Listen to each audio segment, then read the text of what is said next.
ചാലക്കുടി നഗരസഭാ അതിർത്തിയിലെ വിവിധ അംഗനവാടികളിൽ ഒഴിവ് വരുന്ന വർക്കർ ഹെൽപ്പർ തസ്തികകളിൽ പുതിയ നിയമനം നടത്തുന്നതുമായി ബന്ധപ്പെട്ട് നഗരസഭാ കൗൺസിൽ സെലക്ഷൻ കമ്മിറ്റിയെ നിശ്ചയിച്ചത് നിയമാനുസൃതമായാണ്. ഇതുമായി ബന്ധപ്പെട്ട് ശിശുവികസന വകുപ്പിൻ്റെ ആവശ്യത്തെ തുടർന്നാണ് 3 വനിതകൾ ഉൾപ്പെടെ 5 പൊതുപ്രവർത്തകരെ ഈ കമ്മിറ്റിയിലേക്ക് നിർദ്ദേശിച്ചത്.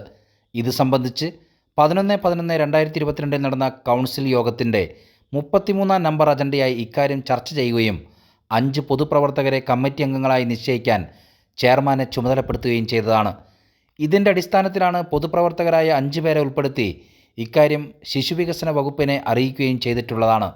മുൻ ജനപ്രതിനിധികൾ ഉൾപ്പെടെ പൊതുരംഗത്ത് പ്രവർത്തിക്കുന്നവരായ വ്യക്തികളെയാണ് സെലക്ഷൻ കമ്മിറ്റിയിലേക്ക് നിശ്ചയിച്ചിട്ടുള്ളത്. 1 വർഷം മുമ്പ് നിശ്ചയിച്ച ഒരു കമ്മിറ്റിയാണിത്. ഇതിനുശേഷം ഈ കമ്മിറ്റി 2 തവണ യോഗം ചേരുകയും അപേക്ഷ സ്വീകരിക്കുന്നതും ഇൻ്റർവ്യൂ നടത്തുന്നതും സംബന്ധിച്ച് തീരുമാനങ്ങൾ എടുത്തിട്ടുള്ളതുമാണ്. എത്രയോ നാളുകളായി ഇതിനുള്ള അപേക്ഷകൾ സ്വീകരിക്കുന്നതിന് പത്രപരസ്യം ഉൾപ്പെടെ കൊടുത്ത് നിരവധി ആളുകൾ അപേക്ഷ നൽകിയിട്ടുള്ളത്.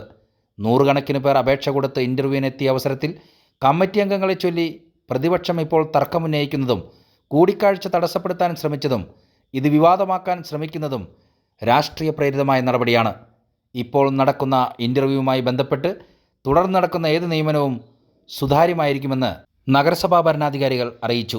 ഗവൺമെന്റിന് ഉത്തരവ് വന്ന് കേരളത്തിലെ എല്ലാ തദ്ദേശഭരണ സ്ഥാപനങ്ങളിലും കമ്മിറ്റി രൂപീകരിച്ച് ആ കമ്മിറ്റിയുടെ ഭാഗഞ്ഞ് അതില് പൊതുപ്രവർത്തകരായ 5 പേര് അതിൽ കമ്മിറ്റി അംഗങ്ങളായി വരണം എന്നുള്ളത് സർക്കാർ ഉത്തരവിൽ പറഞ്ഞതാ. അതിന്റെ കാറ്റഗറി പറഞ്ഞത് ഇടതുപക്ഷക്കാരൻ, കോൺഗ്രസ്സുകാരൻ, UDF-കാരൻ ഉണ്ടോ? ഭരണസമിതി തീരുമാനിക്കുന്ന 5 ആളാണ്. ആ ഭരണസമിതി തീരുമാനിക്കുന്ന 5 ആള്. അത് രേഖാമൂലം കൗൺസിൽ തീരുമാനിച്ച ആളും ഇത് പത്രത്തിൽ ഇത്ര ദിവസങ്ങളായിട്ട് പരസ്യം കൊടുത്ത് ആളുകൾ അപേക്ഷ കൊടുത്ത് വന്നൊരു സാധനം. ഇതിപ്പോ ആൾക്കാരെ തടസ്സപ്പെടുത്താനാണെങ്കിൽ ചെയ്തോ ഒരു കുഴപ്പമില്ല. അല്ല, 10-20 ജില്ലാ പേര് അപേക്ഷ കൊടുത്ത് മാസങ്ങളായി കാത്തിരുന്ന് ഈ കണ്ട പത്രമാധ്യമങ്ങളിലും ഒക്കെ വാർത്ത ഇത് കൊടുത്ത് അവർ അപേക്ഷ കൊടുത്ത് വന്നൊരു പരിപാടിയാ. തീർത്തും ഔദ്യോഗിക കേരളത്തിലെ എല്ലാ മുനിസിപ്പാലിറ്റി പഞ്ചായത്തിലും നടക്കുന്ന ഒരു സാധനം സർക്കാർ പറഞ്ഞിട്ട്.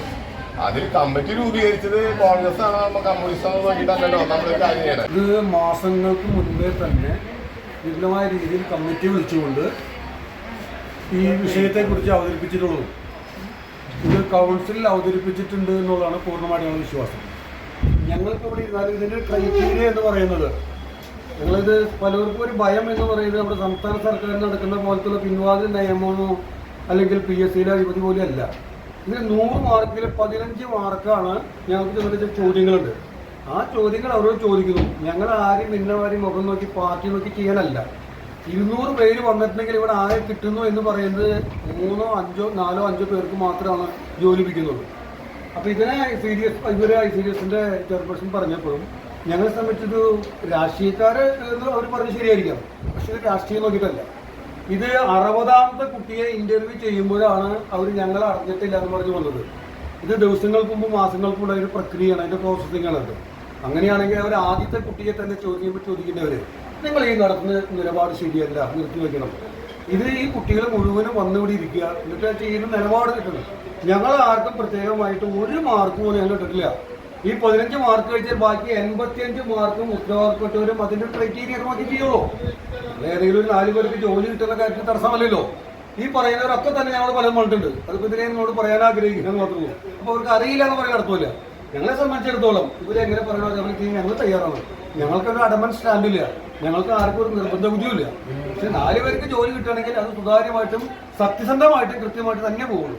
എന്തെങ്കിലും പരാതി ഉണ്ടെങ്കിൽ നിങ്ങൾ പറയുന്ന പോലെ തീരുമാനം ഞങ്ങൾ തയ്യാറാണ്. ആദ്യമായിട്ട് കൂടാല്ല, 4 മാസം മുമ്പ് ഈ കമ്മിറ്റികൾ കൂടിയിട്ടാണ് ഇങ്ങനെ ഇൻ്റർവ്യൂ ഒക്കെ തീരുമാനിച്ചത്. പലപ്പോഴും ഈ കമ്മിറ്റി കൂടി CDSൻ്റെ ഒരു ഉദ്യോഗസ്ഥർ വന്ന് ഇതിൻ്റെ ഇൻ്റർവ്യൂ വിളിക്കൽ, ഡേറ്റ് ആലോചിക്കൽ, ഇൻ്റർവ്യൂവിന് വിളിക്കൽ ഏതൊക്കെ രീതിയിൽ വേണം എന്ന് കമ്മിറ്റിയായിട്ട് ആലോചിച്ചിട്ടാണ് ഈ ഡേറ്റ് വെച്ച് ഇന്നിവിടെ കൂടിയത്. അത് പെട്ടെന്ന് വന്നൊരു ഇൻ്റർവ്യൂ കമ്മിറ്റി അല്ല. ഇത് തടയാന്ന് പറഞ്ഞു കഴിഞ്ഞാൽ ഈ വന്ന ഉച്ച കഴിഞ്ഞ് ഇനിയും 1:30 വരുന്നുണ്ട് കുറേ വിദ്യാർത്ഥികൾ. അവരെയും തടസ്സപ്പെട്ടാൽ മാത്രമേ ഉള്ളൂ. ഞങ്ങൾ പ്രത്യേകിച്ച് അങ്ങനെ ആർക്കും അനുകൂലമായിട്ടോ അല്ലെങ്കിൽ പ്രതികൂലമായിട്ടോ മാർക്കുകളായിട്ട് ഞങ്ങൾക്ക് ആകെ 15 മാർക്കാണ് മാക്സിമം ഇടാറുള്ളത്. 85 മാർക്കും ഈ ഇരിക്കുന്ന അവർക്കാണ് രേഖകൾ പരിശോധിച്ച് അവർക്കാണ് അതിനുള്ള അധികാരം. ആരും ഇവിടെ റെക്കമെൻഡ് ചെയ്യേണ്ട, ആരുടെ കാര്യത്തിൽ ഞങ്ങൾ ഉണ്ടാക്കില്ല. നിങ്ങൾ ഇടുന്ന മാർക്ക് നിങ്ങൾക്ക് ആവശ്യപ്പെട്ട ആൾക്കാർക്ക് നിങ്ങൾ കൂടുതൽ ഇടാം. പക്ഷെ എന്നിരുന്നാലും ബാക്കിയുള്ളത് നോക്കിയിട്ട് ആൾക്കാരെ തെരഞ്ഞെടുക്കുള്ളൂ എന്നാ കുട്ടി പ്രത്യേകം പറഞ്ഞിട്ടുണ്ട്.